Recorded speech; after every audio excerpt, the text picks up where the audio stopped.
Team productivity seems to be at the centre of all conversations at the moment, with fears that everyone's productivity is falling even lower than it was before in a remote and hybrid world, and managers asking how on earth they are supposed to increase productivity when they can't see people. It was a really big theme of the LinkedIn Forward conference, which I emceed last week, so I wanted to share 5 of the things that leapt out at me as really practical, useful learnings for us all to take away. First up, all of us that are setting rules about when emails get sent, how many people are in meetings, meeting-free days, and other limits on the overwhelm of communications people are experiencing are wasting our breath and wasting our written words when we don't also adhere to those rules ourselves. If you're not demonstrating the change that you are proposing, people at the top are sending out joyful messages about turning off your emails for 2 hours at lunch and not doing it, it is completely pointless. Number 2 is personalisation. This is the first moment when we can let people do their jobs in the way that they want to.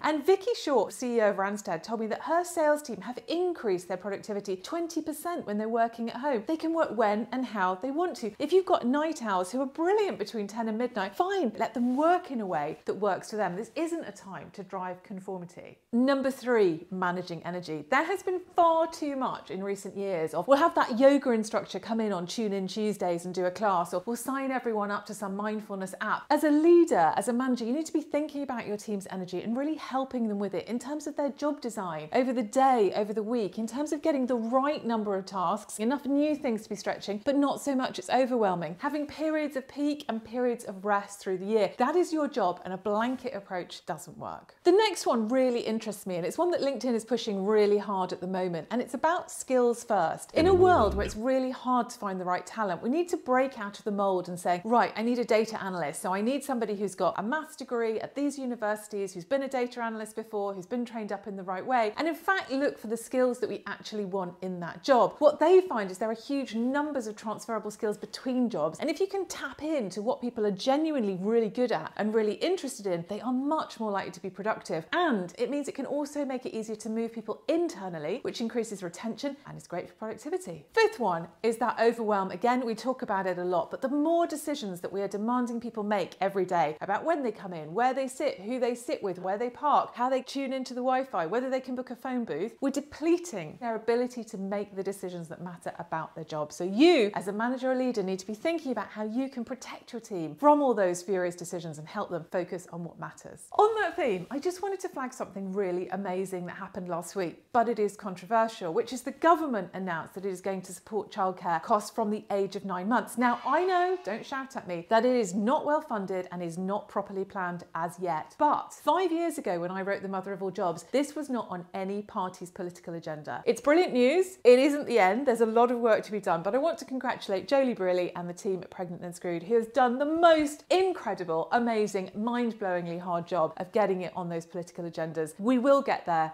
and this is going to make a big difference to lots of people. Next week, we're going to be having a think about emotional regulation at work and whether all that overwhelm is making you perhaps less regulated. Bit angrier seeing that in anyone else? Share your stories. We'll talk about it next week. Take care.